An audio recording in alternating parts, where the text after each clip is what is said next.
We're getting a flyover here just prior to the ceremonial first pitch.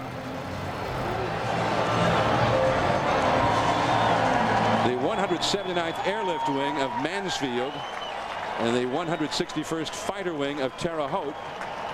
So they were scheduled to fly over, but they were called to active duty.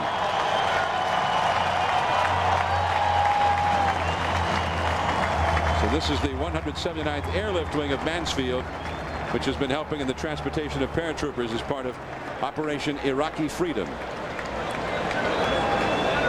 Members of the United States Army, the Marine Corps, the Navy, and the Air Force have also been here presenting the colors. And there is the 41st President of the United States, George Herbert Walker Bush. The Reds had originally invited his son, the 43rd and current President, George W. Bush, to throw out the first ball, but a few things have come up since that time, and he was not able to be here. And so Pappy is making the first pitch ceremony. A great baseball fan, and I believe he is also going to address the crowd. He gets a huge ovation from the sellout crowd at the Great American Ballpark. And my partner Joe Morgan, a longtime friend of the Bush family and particularly of the 41st President. Did you help him warm up for this one too, Joe? No, I told him last time he was throwing out the first ball, we were warming up in Texas, and he threw for 30 minutes, and his arm got sore on him, and he bounced the ball to the home plate. I said, just make a couple of throws today, loosen up before you throw. So he said he was going to be all right today. He was in the Reds clubhouse before the ball game, got a chance to go around and see all the players, and players had a chance to get autographs and take pictures with the former president. Yep, he's going to doff a Reds jacket, get into the spirit of the day. Yeah, but this might encumber his accuracy. He likes to make sure he gets it all the way into the man doing the catching. Right there, Barry Larkin.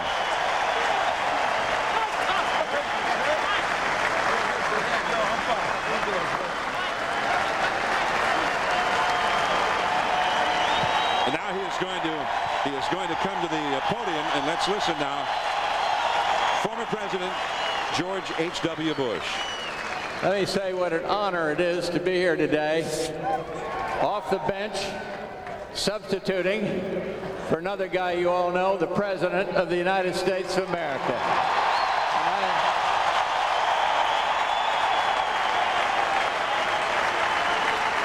I am very proud to be here, very proud of our armed forces, very proud of the President, and you've just heard from the proudest dad in the United States of America. Thank you all very, very much.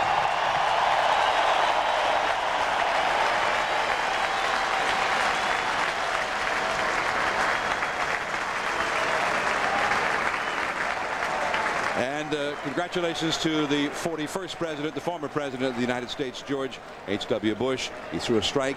One time you warmed him up before a game because Nolan Ryan in Texas told him, he says, whatever you do, don't bounce it in there. You look like a wimp if you bounce it in there. So he had warmed up with you. He pressed you into service. And then he bounced it. And then he bounced it. But not today. Not today. Great job. Right. So it's opening day, and we've got all of the excitement. We had the great honor of being in Anaheim last night for the 2003 opening night with the Angels, the world champions.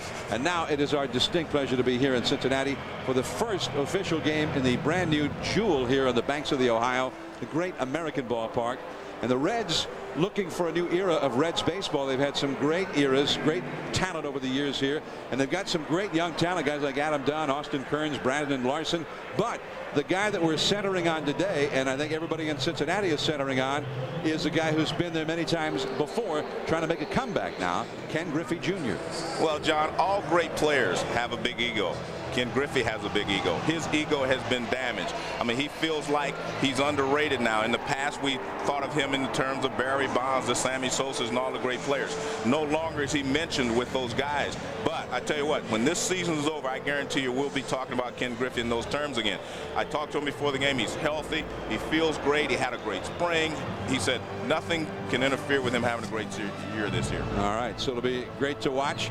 If he hits a home run today, he will equal Frank Robinson, the great Hall of Famer, and his all-time record for opening day home runs. Griffey's already done it 7 times, so that's something to look for today. Now, the Pittsburgh Pirates, led by their great sluggers, certainly underappreciated around the game. Brian Giles, last year he had one of the best years this side of Barry Bonds, even though he had no support in that lineup. Well, the Pirates went out and got him a little support this year. Well, you're right. Brian Giles has been a one-man gang for Pittsburgh for a long time. After Jason Kendall's injury, he was just the only guy there could be counted on consistently.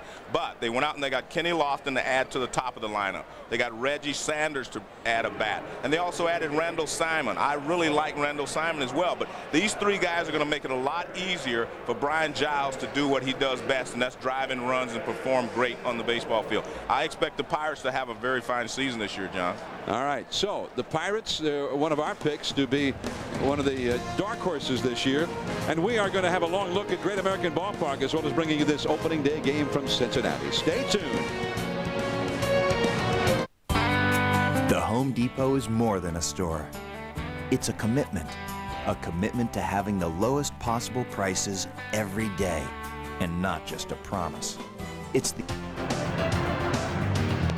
of the pregame festivities earlier today outside of Great American Ballpark, the unveiling of the Ted Kaczynski statue in the Foxwood Terrace, of course, Foxwood Field is the longtime home of the Cincinnati Reds, replaced finally in 1970 by Riverfront Stadium, which was the home of the Reds until now. The opening day here at Great American Ballpark. Now the Pirates batting order will be the new acquisition, Kenny Lofton, a postseason hero for the Giants last year. He's in center. Jason Kendall, the catcher. The slugger, Brian Giles. And right now, Ronnie Solero is a key to this ball club. They need him to come back to where he was a couple of years ago. Randall Simon acquired from the Tigers at first base. Reggie Sanders, another former Giant in right field. Mark Reese, a former Red at second base. Jack Wilson, the shortstop, in the 8th. And Chris Benson is on the mound. And there is the 3-year-old right-hander, Jimmy Hayes. He was the big leader for the Reds last year. He was 15 and 10. He gets the opening day assignment here, and his first pitch, the first pitch, at 4:11 p.m. Eastern Standard Time. The first pitch for the record at the Great American Ballpark, a cold strike to Kenny Lofton. And that one a little bit low. 1 ball and 1 strike. Randy Marsh is the home plate umpire, the crew chief of this particular crew, and perhaps it's a little more than a coincidence that Marsh is here. He was born in Covington, Kentucky, just across the river. We might be able to see where he used to live over there. And as we look over into Kentucky, there's Randy Marsh. He lives now in Edgewood, Kentucky in the offseason. Larry Vanover, Greg Gibson, and Sam Holbrook on the bases. And that one slashed foul by Lofton off the left field line. 2 balls, 2 strikes to Kenny Lofton. And, you know, they use a term in baseball called game, which means a guy who's going to play and give everything no matter his physical condition. The trainer of the Giants, Stan County, told me that had the Giants not been in the pennant race last year, they would have shut Kenny Lofton down in mid-September, and he would have had surgery for a hernia. He could hardly work all through that stretch run in September and into the postseason. And the night that they played their 5th game with the Cardinals, when they clinched that league championship series, he got the game-winning hit in the ninth inning. They shut him down before he says, Kenny, you've gone as far as you can't even walk. That one to first. Sean Casey to Hayes, and Kenny Lofton is retired. Lofton said, but if I prove to you that I can run, then I play. And he proved it to him, and he played, and he got the game-winning hit. Now he is a Pirate. Now let's take a look at the Reds' defense. Ken Griffey Jr., of course, back in center field, and Aaron Boone has moved from third base, where he had a really good year for the Reds last year, over to second base. And his transition has been okay so far, but we'll have to see how it progresses the rest of the season. Here is Jason Kendall. 1 ball and no strikes. Now Kendall, not a power hitter at any time in his career, but he had 3 straight years where he hit .320 or better. But the last 2 years, real subpar seasons for him. Hit .283 last year.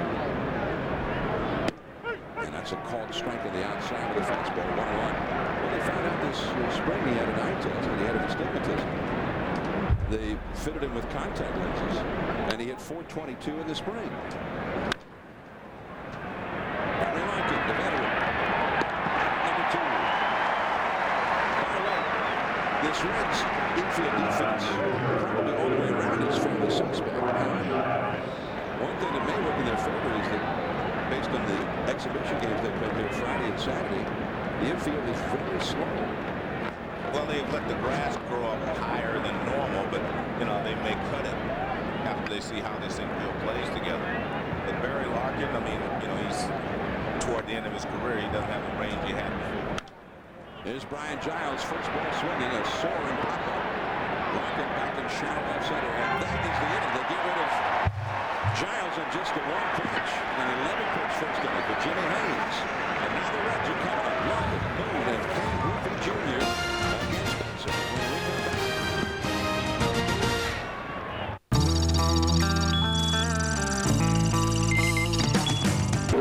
It's opening day. Happy New Year. This is John Miller with Joe Morgan. We are in Cincinnati at the brand new Great American Ballpark. Sellout crowd, 42,000 plus. Let's take a look at the home team's batting order now. Barry Larkin, a native Cincinnatian, 39 years old, in the lineup at short. Then Aaron Boone at second base. Ken Griffey Jr. in center field. Could this be the start of something big? Austin Kearns, a 22-year-old phenom in right field. Adam Dunn, another young slugger in left field. Sean Casey trying to rebound after a poor season at first base. Brandon Larson, he's another hotshot young player, third base. Jason LaRue, the catcher. Jimmy Haynes, the pitcher, batting ninth. On the mound for the Pirates, the man they're hoping will be their ace again. Coming back from the Tommy John surgery last year, he finished up with a flourish at the end of the year. And it's Chris Benson, Joe. Well, Benson is one of the guys that everyone thought was going to just be a great pitcher. He has overpowering stuff when he was healthy, but due to, you know, arm problems, he has had to rebound. But I mean, he has great stuff, good pitcher, and they still think he's going to end up being a 20-game winner one day. And they wouldn't mind.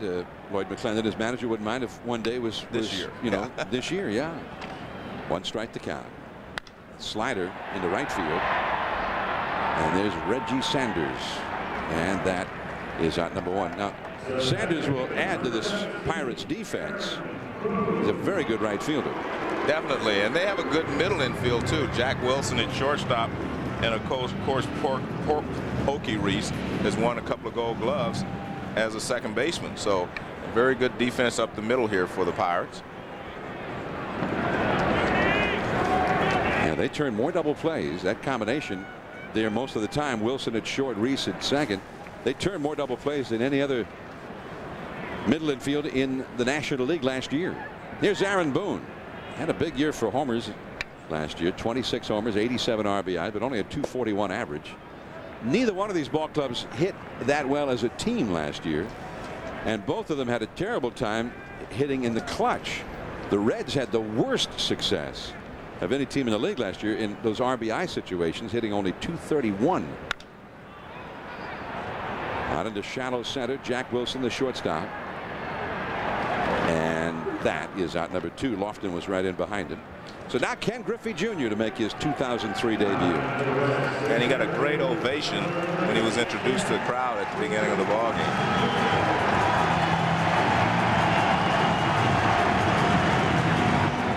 I think he endeared himself to the fans when they tried to trade him, and he said, "I don't want to be traded." He told the fans and the city that he wanted to remain here. Well, he came here really by choice in the first place. Jack Wilson plays him almost up the middle at short. Remember, Griffey has hit 7 home runs in opening day games. Frank Robinson, now the manager of the Expos, the great Hall of Famer, has the all-time record in that regard. Robinson hit 8 opening day home runs. Griffey had a very fine spring. Hit 3 of those homers in 1 game.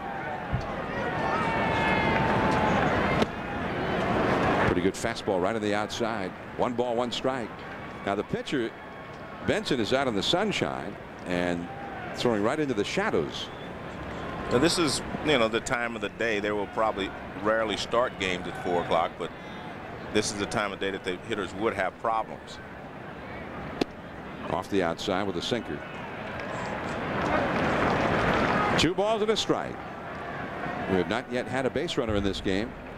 Austin Kearns would be next. Pirates playing Griffey to pull on the infield, but straight up in the outfield. Griffey rips it down the line. And that is the first hit at the Great American Ballpark. And Griffey intends to make it an extra base hit. And he eases into second with a double.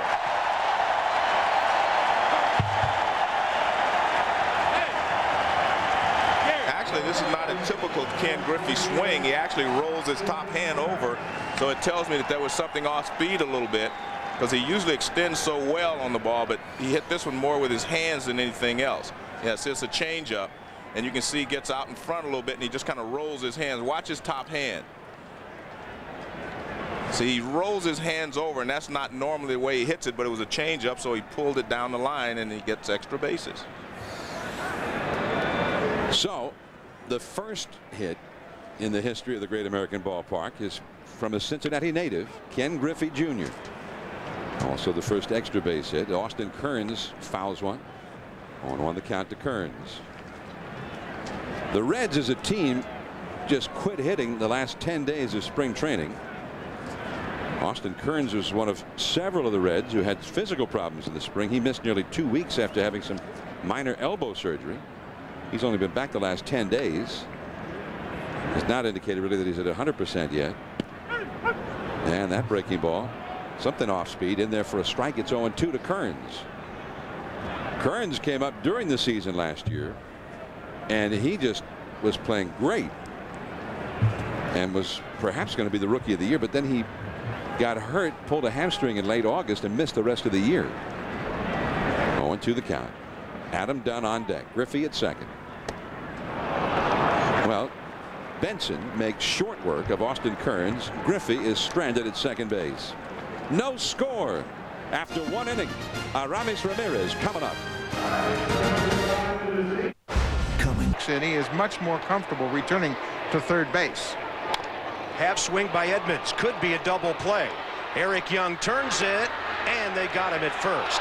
It took Edmonds forever to get out of the batter's box after that pitch inside. So the Brewers turned the double play. We're scoreless after 1 in St. Louis. And it takes a sinker for a strike from Jimmy Haynes. Ramirez, he was a missing bat last year, hitting only .234. He had to finish up well just to get the numbers up that high. And that was a bitter disappointment for the Pirates. The year before, he had hit .300. He had 34 homers, 112 batted in. But he came to camp last year overweight. He got hurt. He got suspended after being in a brawl. And he is dispatched very quickly by Jimmy Haynes with the strikeout, 1 away. Well, if the Pirates are going to bounce, move up in the standings, and Ramirez is going to bounce back, he's going to have to get off to a good start, because once you struggle, if you don't get off to a good start, your mind, your confidence level sinks, and all of a sudden you're back in the same position you were in the year before. Now Randall Simon. He was with the Tigers last year. Takes a sharp curveball from Haynes, and Haynes has got a good one. I've watched this guy, since he came up from the minor leagues with the Braves. I'm just shocked that. Oh man, he hammers that one into right center field, and that was going to go through and short hop the wall. Griffey plays the carom. Simon digging for second. The throw, not in time. Wow, Griffey got it in there in a hurry, and Simon had to use all of his speed and then a nice fadeaway slide to make it. Well, I couldn't get it out of our mouth, but I'm just shocked that this guy hasn't been given more playing time with everyone. This guy can hit. I mean, this is a bullet. He hits up the gap in right field, and it beats the throw into second base. But I mean, he is a good hitter, and I thought that when I saw him with the Braves when he first came up, and I was just shocked that no one's ever been able to find a spot for him. So I mean, he found a spot last year with Detroit, and then they let him go. So I'm just shocked. Now Reggie Sanders. Sanders, of course, came up here with the Reds originally and had one particularly strong year. He was a center fielder and a good one, a base stealer, hit with power. He did it all. But then a long string of injuries did him in.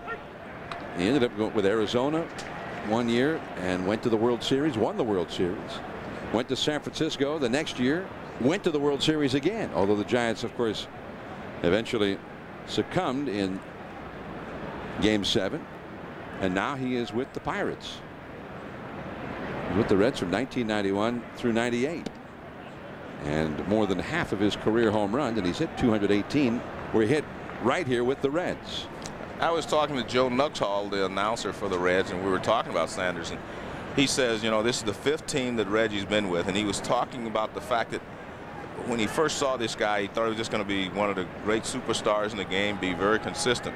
But I think that's the chronicle of his career, is that he's not consistent. When he's hot, he's really hot, but when he's cold, he's really cold. There's not much in between. 3-1 the count. Now to Sanders, 1 out. Simon at second. No score in the game.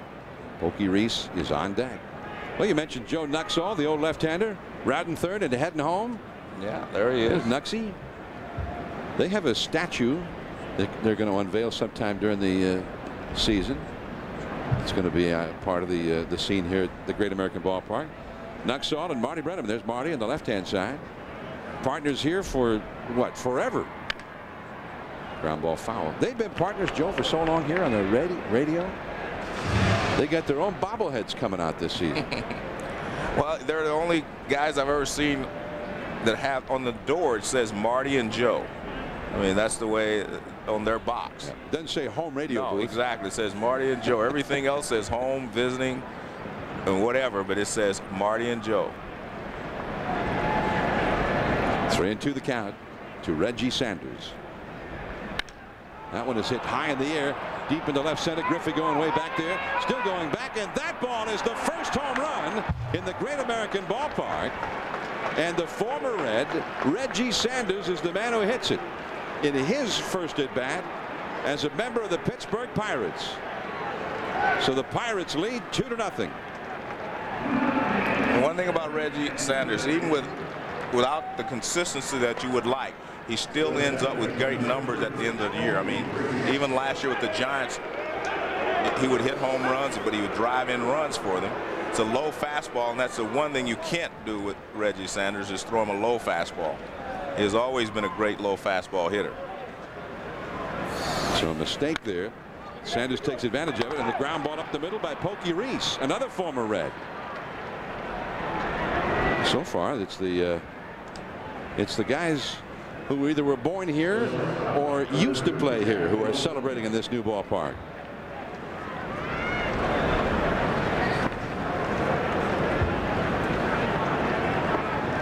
So Pokey Reese is aboard, 3 straight hits. And in fact, they've had a single, a double, and a homer. If Jack Wilson coming up now hits a triple, they'll have hit for the cycle in 4 batters. Now that would be a pretty interesting first in the first game of a new ballpark. Yeah, I don't think Jimmy Haynes would think was very interesting, but it could happen. Jimmy Haynes would very much not like to see that happen. Pokey Reese at first. That's a called strike. Reggie Sanders, a home run in his first at bat with his new team. Now last year with San Francisco, he got off to a very slow start. Hit only .202 in the first month of the season last year.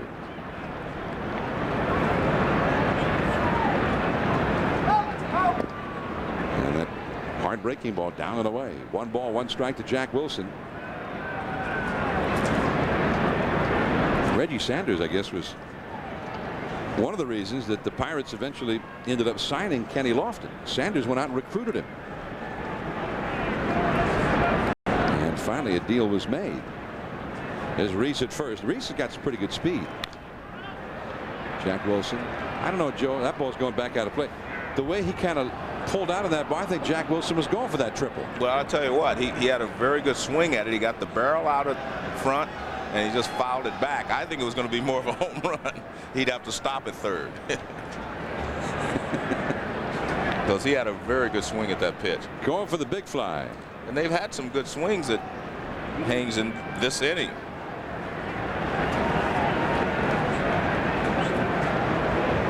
Jack Wilson at 252 last year with 4 home runs.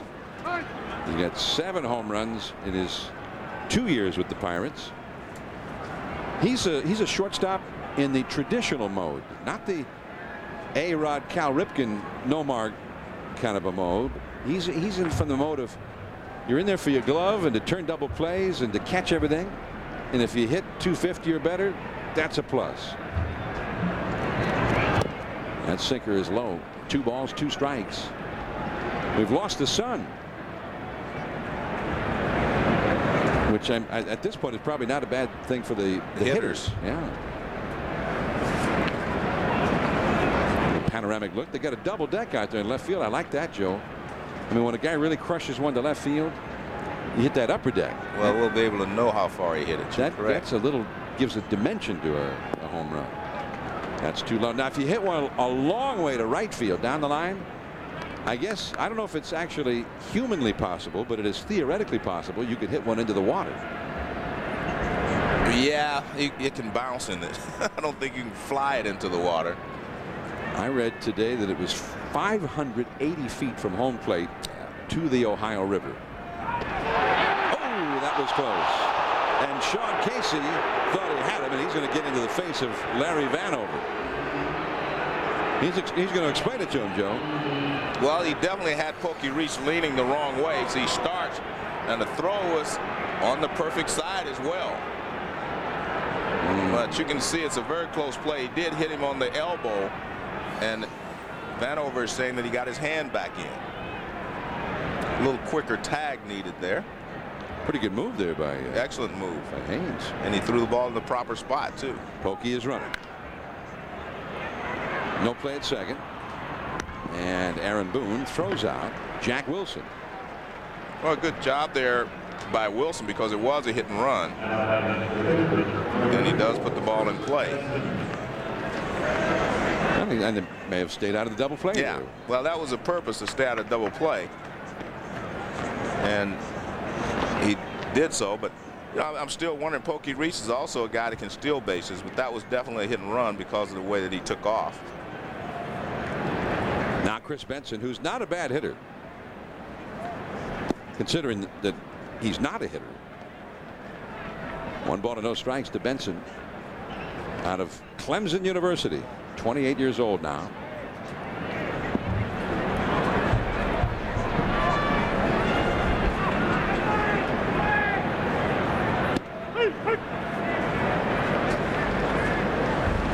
One ball, 1 strike now to Benson. Kenny Lofton, the leadoff man, is on deck. Now, in spots like this, and I mean, this is an unfair example because it's the pitcher hitting, but the Pirates did not do well in these spots with a man in scoring position. Runner at second or third, or both, what we call in scoring position.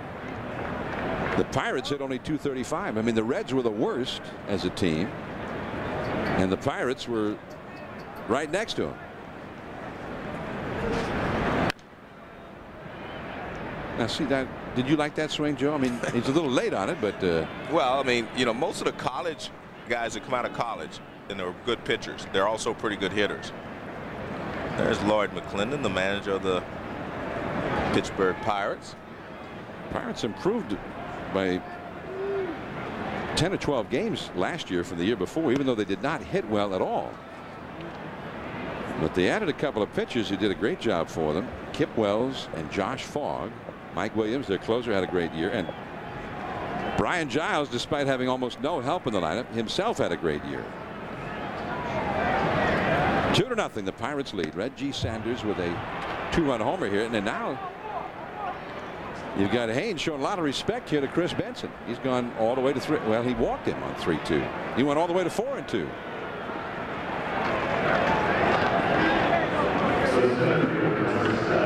Now, if you're a player, if you're set on the field with the Reds right now, deep down, are you a little perturbed at your pitcher? Of course. I mean, you do not want him to walk the pitcher and give a guy like Kenny Lofton a chance to drive in a run. And especially after Benson, you know, did not have real good swings at Haynes. Now, Lofton was not with the Pirates last year. In his season with the White Sox and the Giants combined, he hit over 300 in spots like this. Oh, nice curveball, but a little bit low apparently. 1 ball to no strikes. Kenny Lofton hit better than just about anybody who played for the Pirates last year in the clutch. That one is whacked deep into right field, way back there, and gone, a home run. And suddenly it's a big inning for the Pirates. I don't know what was the bigger mistake for Haynes, the pitch that Lofton hit out of the ballpark, or the walk to Benson that got Lofton up there in the first place. Well, once you walk the pitcher and then you miss with the first pitch, you say, I have to throw a strike. Well, Kenny Lofton, being a veteran as he is, he knows you have to throw a strike too, and he's looking for something middle in that he can drive. He got a fastball middle in, and he hit it out of the ballpark. He's looking for this, and he knows right away that it's gone. And you didn't see him up there taking a pitch. He knew that Haynes had to come in. Now Jason Kendall. 5 runs are in. High slider misses. 1 ball to no strikes. But if you are the pitching coach, you know, and Don Gully, you have to be upset with Haynes. Once you have to close out the inning when the pitcher's at bat. I mean, that just has to be something that you do not just today, but every single day. You have to be able to close out the inning with the pitcher hitting in 2 outs. Another curve misses. And the count to Kendall is 2-0 with Brian Giles on deck. Well, how do you think the Pirates like their 2 new acquisitions from the Giants so far? Good point. I mean, well, the Reds open up their new ballpark, and it's like the Pirates sent the Giants out there for the World Series last October. Well, both Kenny Lofton and Reggie Sanders, as we said, Reggie is, is a power hitter, so he's going to hit some home runs. He's going to strike out a lot. Kenny Lofton is a veteran that knows what's happening in the game. He's a smart player. He knows that he's going to get a good pitch in that situation, and he was able to do something with it. Time taken now. Kenny Lofton, when he got traded to the Giants last summer, the first time he ever swung the bat as a member of the Giants, hit a home run. Leading off in Philadelphia, his Giants debut. I think it might have been the second pitch he saw the first time he swung, and he hit it out of Veterans Stadium. The man knows how to make an entrance.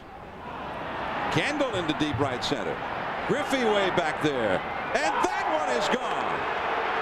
The Pirates are playing home run derby at Great American Park, and the fans don't like it. 6-0 Pittsburgh. They've hit 3 home runs in the inning. And the cheer, of course, is because they threw the ball back.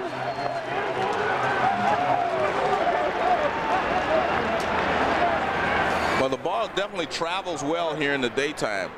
And this pitch is away, and watch what Kendall does with a high fastball away. He doesn't try to pull it. He goes the other way. And again, it's not easy to hit a ball to the opposite field on a line like that and hit it out of the ballpark. So that does tell you that the ball travels well here in the daytime. It's a different story at night, I'm sure.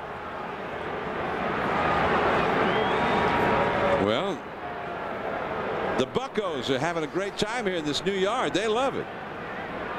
The batter, Brian Giles. And they're just now getting someone up in the Reds bullpen.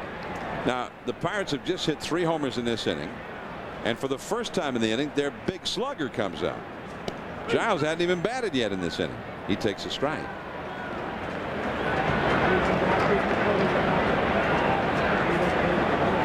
Giles popped to short his first time. Curveball too low. Ball and a strike.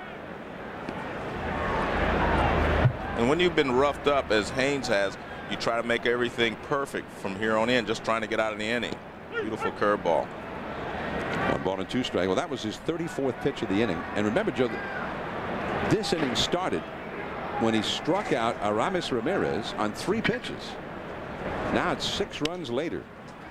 And there's Casey. And Giles is retired. Giles is 0 for 2 in the game, and nonetheless the Pirates have 6 runs. That is quite a difference from last year. 6-0 Pirates debut. And Reggie Sanders, the former Giant in that World Series, also with a home run in his Pirates debut. Jason Kendall hit a 3rd home run. All came in that 2nd inning. A nightmare for the Reds. The Pittsburgh Pirates have a 6-0 lead. We want to welcome all of you who have been tuned into the Cubs-Mets game from Shea Stadium. I'm John Miller with Joe Morgan. Opening day at the beautiful new yard here on the banks of the Ohio River, the great American ballpark in Cincinnati. Adam Dunn, the big hulking slugger of the Reds, is at the plate. And with us is the commissioner of baseball, Bud Selig. Mr. Commissioner, welcome to our Thank booth. you, John, Joe. Pleasure to be with both of you. You guys cover a lot of ground. I watched you last night from Anaheim, California, where I'm going tomorrow. So I hope you left some ground standing there for me. Okay, you'll be there for the ring ceremony. Yeah, that's exactly right. Good. Yes, I will be. 3-0 to Adam Dunn here, facing the Pirates pitcher, Chris Benson, who gave up 1 hit in the first. The first hit in this new ballpark was a double hit by the hometown hero, Ken Griffey Jr., who grew up here. He pulled a double right past the bag at first base. Dunn will be followed by Sean Casey and then Brandon Larson here in the second. And the high fastball, and it's 3-2. All right, now, Commissioner, the new ballpark here, and what's your assessment of this new yard? This is really remarkable. I know all the planning that went into it, and you know, John, Joe, I love walking ballparks. Benson takes his time over to Simon. There's one away. And this one really is, they're all extraordinary. I mean, everyone has their own unique characteristics, but they've done a great job here, and they'll do well. And people are rightfully excited and should be. You made a good point there that all of them are unique in their own way, all the new ballparks. Right. Kind of a little different from those cookie cutter stadiums we had years and years ago. Well, you know, I've been giving a speech all around the country about that. You know, in the 60s and 70s, Joe, John, we lost our way. They built them all the same. Yeah. I used to say if you fell asleep and you woke up in Pittsburgh or St. Louis or Cincinnati or you know, or Philadelphia, you wouldn't know where you were, right, because they were all cookie cutters built the same way. These are really unique. This reminds you. Sean Casey drives one deep into left field, but there is Giles looking up into the sunshine, which is suddenly showing again, out number 2. This reminds you, when I walk in a ballpark, I like to think, well, now which old ballpark does this remind me of? For instance, I stood outside of Pac Bell with Leonard Coppett, whom you both know, and we looked at each other, and he said, okay, Mr. Historian, what does this look like? And I thought for a minute, walked around, said Shibe Park, Philadelphia. He said, you're right, that's what it does. So, but this one is unique. You know, you have the uniqueness of looking out over there and seeing downtown Cincinnati. They've done things. Everybody has done things in their own ballpark that really make it different. Old Crosley, of course, had that incline that everybody talked about. I never did understand that. Me either. I didn't either. I played there. I know you did. Weird, but you know, it worked for them. I guess it did. Yeah. The batter, Brandon Larson, young burgeoning slugger of the Reds, hit 25 homers in only 80 games in AAA ball last year before they brought him up late in the season. And they're hoping he's ready for the big leagues. 2 down, nobody on. We're in the second inning. The Pirates ahead 6-0. Slow tap, and it won't stay fair. Commissioner, this may take a while to answer this question, but I was talking to John on the air last night, and I said, you know, there's not any labor discord. Now it gives baseball an opportunity to really market the game and its players. Well, you know, Joe, and John, that's right on the button. I'll tell you why. I've said to the clubs, I've said to our people, we have this new marketing committee which has players on it and Players Association and a lot of marketing people. This is our moment in history. We've spent 40 years fighting with each other. All the anger, everybody had to sort of protect their own turf. You go back in, Joe, you and John remember in the 70s and the 80s, it was just one brawl after another. And I do think the public got tired of it. I don't blame them. We had 8 work stoppages in my career, and that's why last year on the morning of August 30th, I was so happy, because we not only got a meaningful deal, but we avoided any work stoppage. But now we have to take advantage of that. We need to market the game in different ways. We need to do a lot of different things. I think you're going to be fascinated by much of what comes out of this committee and other things, but you are right, Joe. This is our moment in history, and we can't afford to blow the opportunity. 3-2 now to Brandon Larson. 2 down here. The Reds batting in the second inning. The commissioner of baseball, Bud Selig, is here with us. And Mr. Commissioner, we've got 2 outs in this inning, but there's other things we wanted to ask you about, other things going on in baseball. I'm here as long as you both want me. All right. All right, good. 3-2 to Larson. And a pop-up. Third baseman Ramirez near the bat. And just like that, the inning is over. So the Pirates are loving this new ballpark in Cincinnati. 6-0 Pittsburgh as we move on to the third. Hey, Bob, you get a new haircut? Game when he was young guy and a hard throwing left-hander. He pitched that for was Seattle. That was a long I time know. ago. Well, he started there though. So you did remember who started for them last year? I had a little help. Benson was not yet able to pitch after the Tommy John surgery. The year before that, they had Todd Ritchie was their opening day starter. Jason Schmidt, now with the Giants, started 2000. And Francisco Cordova was the opening day starter 1999 for the Pirates. Runner at second, one out. Barry Larkin trying to knock in a run here. Ran that fastball a little bit inside. 2-0 to Larkin. And Benson had not had too many 2-0 counts so far. There is Aaron Boone on deck. After Larkin, you get into that Reds power. The Reds say they have a lot of power, especially in this ballpark for 2003. Griffey healthy, or seemingly so. You get Boone, Griffey, then the young guys Kearns, Dunn.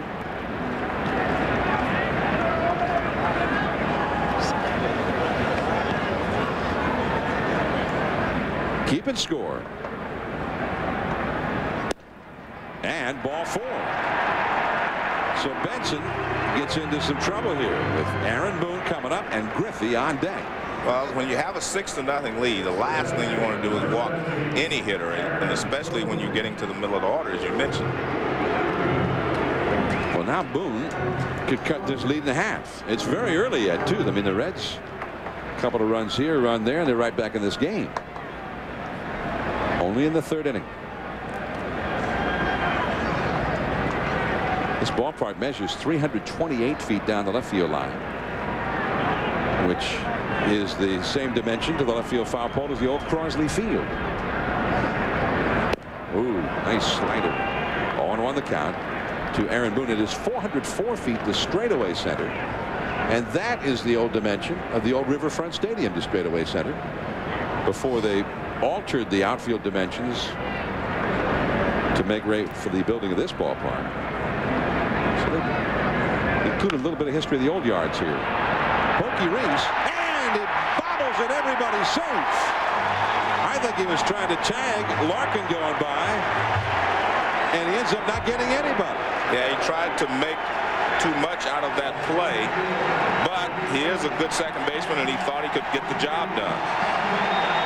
And as he grabbed it, he tried to tag Larkin, and Larkin knocked the ball out of his glove. Watch this right there. Oh, yeah.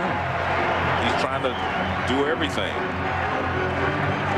See, Larkin does a good job of stopping. But that is sort of when you've got a big lead, the idea is get the sure out, right? You have to get one. That's the point. Do not help them. Make them earn it. Well, they've given him a walk, now an error, and here is Griffey to try to get the Reds back into it. 1 ball and no strikes. Griffey got the first hit in the new ballpark, a double past first. Ken Griffey Jr. He's hit 7 opening day homers. Only Frank Robinson has more than that in the history of the game. Ooh, he chased one. Took a little something off that one. And he ran it away. He threw him a changeup the last time, and Griffey got a base hit. So he started him off with a fastball inside to set up the changeup. Bob Boone, the manager of the Cincinnati Reds. He'd like to see the Reds cash in on this one. Bases loaded, 1 out. Griffey at the plate. Griffey chased one again. He swung at a couple of pitches here. I think that Benson was happy to see him swing at. Well, that was a better pitch right there. After he followed the changeup with a fastball, and Griffey really wasn't prepared to hit the fastball. And make no mistake about it, they faced each other enough that Griffey knows the pattern that he wants to use, and Benson has an idea how he wants to get Griffey out. Look out. That almost hit him.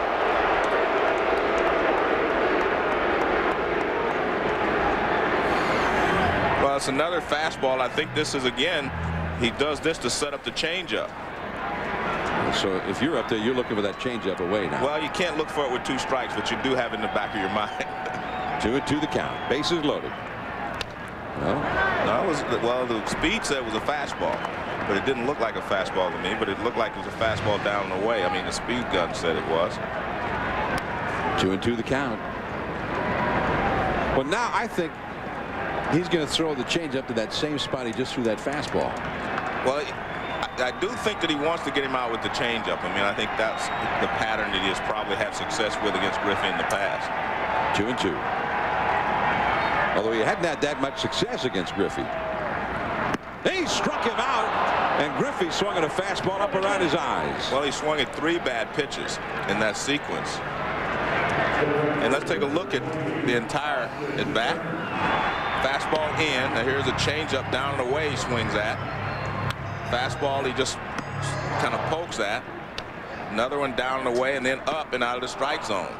That's actually good pitching. That's up and down, up and down. So the Reds really need to get something out of this, but now there are 2 men gone. Bases loaded. Here's the cleanup hitter, Austin Kearns. Oh, man. Well, Benson started him off with a tough pitch, but Kearns looked a little over anxious on that one. Well, Griffey was the same way. I think what happens is, I mean, it's your first at bat with runners in scoring position, and you just want, you know, you want to be aggressive. And in most cases, both of them have been overly aggressive. 1 strike the count. Slider. This actually was in a better spot to hit than the first one, but he took it too low for a ball. 1 ball, 1 strike. Well, Chris Benson. Griffey's had 5 hits in 9 career at bats against Benson now, but Benson got him in a real big spot here. 6-0 Pirates, 3rd inning. Check swing. That ball ran in too far inside. 2-1. Kearns got some real pop. Hit over 300 last year.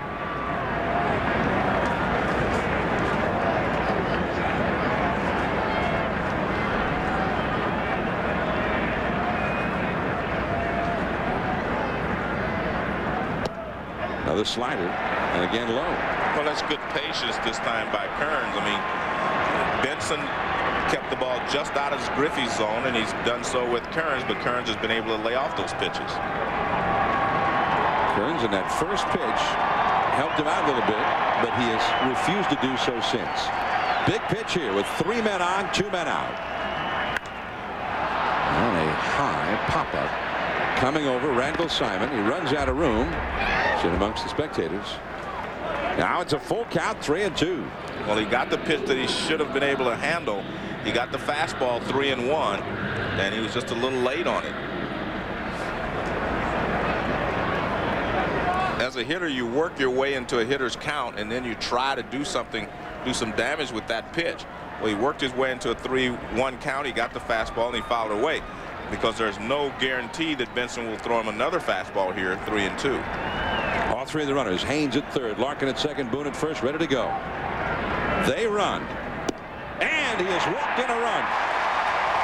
Very good patience there by Kearns.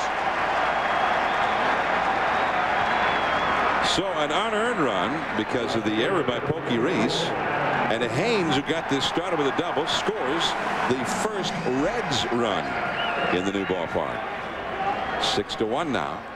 And here's Adam Dunn, and he is well capable of finding that porch in right field. The ball's been carrying well to right field. 1 ball to no strikes. Dunn is 6 feet 6 inches tall. I mean, the ballpark just looks small. Every ballpark looks small when he's at the plate.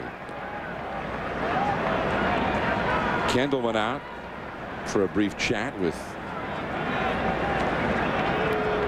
Chris Benson.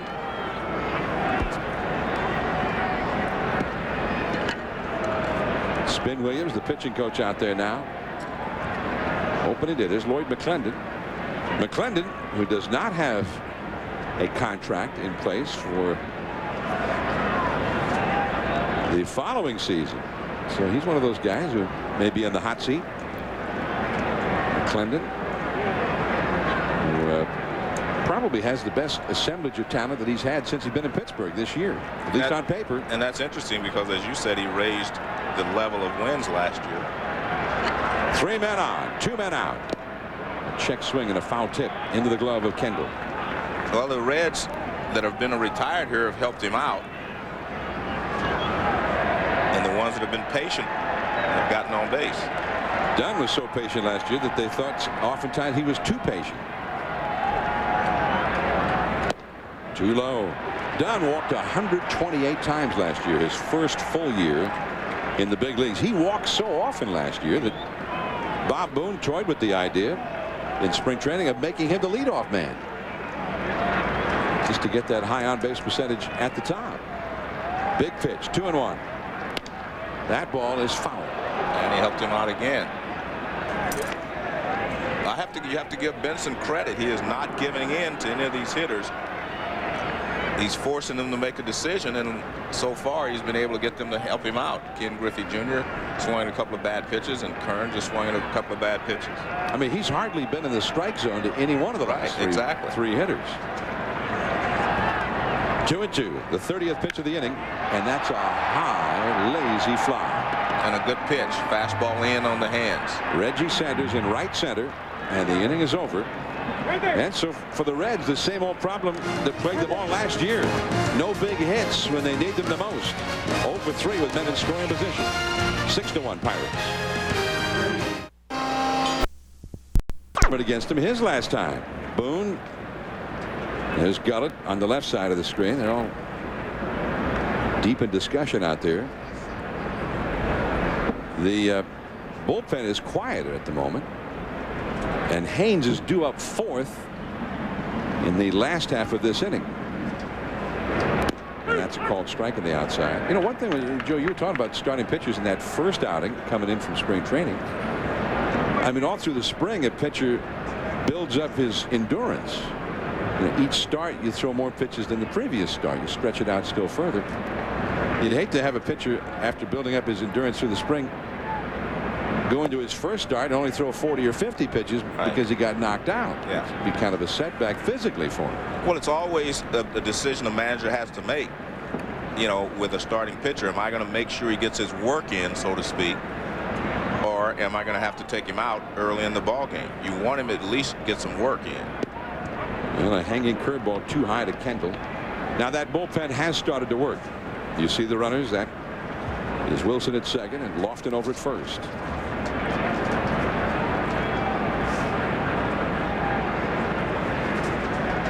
There's Felix Heredia, the left-hander, in the Reds bullpen. That's a ball just off the outside. It is now 3-1 to Kendall. You got the left-handed slugger Brian Giles on deck. So if Haynes cannot get this thing done right here, this may be the final man he faces with the left-handed slugger up next. And that's always a tough pitch, knowing that if I don't get him out, I'm out of here. If I throw it down the middle, he might hit it out of here.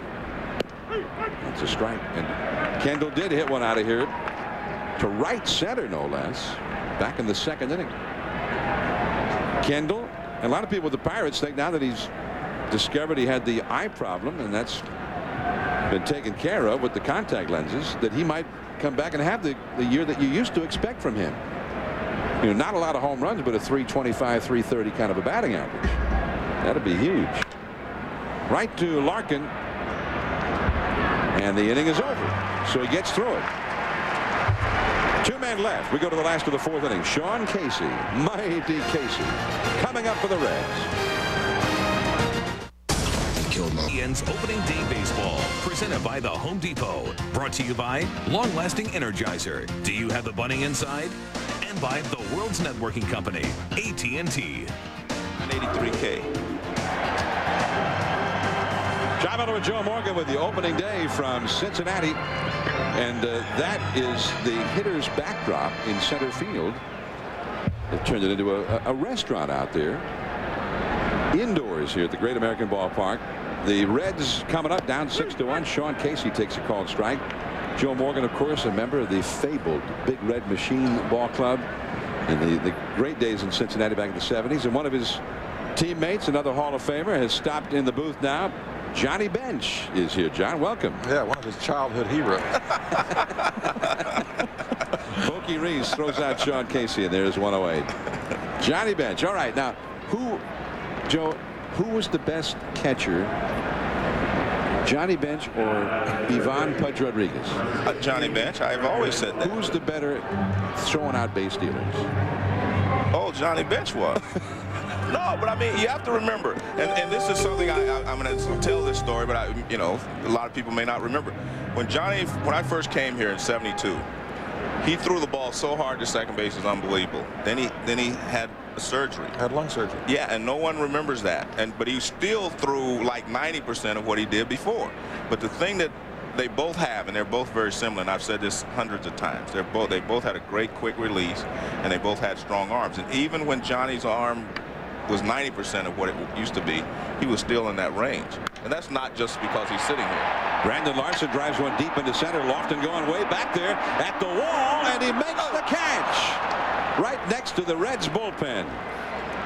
Well, thanks, Joe. And quite honestly, John, in order to be successful, and you always look at a young catcher, the first thing you want to do is look at his feet. Right. The feet and how quick he gets everything underneath him, and then the transfer. And I get all our kids, and I try to just have them play catch, and just every minute, every time they catch a ball, so that transfer becomes just instantaneous. And I mean, you can take off a tenth, maybe a tenth and a half, which is a lot when you're starting to try to throw out some of these base runners. I had trouble throwing Joe out down in yeah, but Houston, I stole so off we traded for him. Yeah, I stole off the pitcher though. Here is Jason LaRue, and it kicks away from Aramis Ramirez, which is good. We had wanted to spend more time with. I was going to say. Yeah, we had Bud Seager on, and they didn't even get a base runner. 6 straight outs. No one got on base. Let's take a look at Ramirez on this play. And as the usual is, you don't stay down long enough, and he comes up a little bit and it hits off the end of his glove. I want to show these guys your hand. Show them how big your hand is. Well, I need John as a backdrop. Yeah. John, just put your hand up there. That was the. I mean, he can hold how many? 6 baseballs? Seven baseballs. I mean, unbelievable. Well, I have a hard time holding one. Yeah. Yeah, you do. But that's why they have the microphone up here on your head, so that mic doesn't have to hold that microphone. This is some kind of ballpark, guys. And for 6-run lead is nothing if you can just drive a ball like that. This is Willie Mo Pena, by the way, the pinch hitter. And he got warning track power. Caught out there at the he may hit those stacks before this season. Willie Mo Pena. Johnny Bench is here with us. We got half of the Big Red Machine right here in the booth. Stay tuned. Villanova's Rally Cats take on the dominant Lady Vols. And Elena Beard leads Duke against Texas Tech. Elite 8 coverage begins. Machine. Wait a minute. That's Tony Perez. Tony Perez is the guy that dwarfs all the rest of us. Hall of Famer. Yeah. Hall of Famer. I got John Bench and Joe Morgan, and I saw you guys. You're little guys in the background there. Tony Perez about 18 feet high. You guys are like you're not quite as big as his hat, really. So I guess we know who the #1 player on the Big us Red he Machine was. I'll tell you that. That's a good point. I mean, he was the glue that held us all together. He was the guy. Hey, now Felix Heredia has come in from the Reds bullpen, and he's facing Brian Giles. Now we were talking about this guy, maybe the most unappreciated, unbelievable, great player. If you start naming the best players in the National League or baseball, I mean, you got to go way down before anybody even starts thinking about this guy. And every time you look up his numbers, I mean, they're just so solid. And you learn to like guys. I mean, I love Bagwell. I love Biggio. I like guys that go out there, and Jason Kendall, guys that go out there and they want to play. They're aggressive. They swing the bat. They'll be out there every day for you. They'll play defense. And sometimes they don't even have to swing the bat. Well, he gets to walk, and he got a lot of those last year. Now, we did a little more looking around the ballpark, and we found some other bits of Big Red Machine That was a team right there. I'm sorry you didn't get to see that, John. I remember the '72 World Series. Okay. That was the Orioles that year. Unfortunately for us, you guys won about 15 years. No, you're thinking 70. Oh, I thought you were such an Oriole fan that you'd bring that back up. No, I started with Oakland. I always remember the '72 series, and I still remember Hal McRae. We had the bases loaded. He hit a fly ball to left center field. Yeah. Rudy went back against the wall and caught it. And when Hal McRae came back to the dugout, he had tears in his eyes. Yeah. I mean, we thought we'd won that ball. He hit that ball so hard. Joe was at second base. He was the winning run. Just a misjudged fly ball that really cost us that 7th game. Correct. That and Rose stopping at third. Well, I didn't bring that up. 1 ball and no strikes to Aramis Ramirez. That was such a fun World Series, though. It was. You know, the characters, of course, at that time was, you know, the hippies and the clean-cut guys. Because, you know, we still have the socks that we wore because they're still great for duck hunting.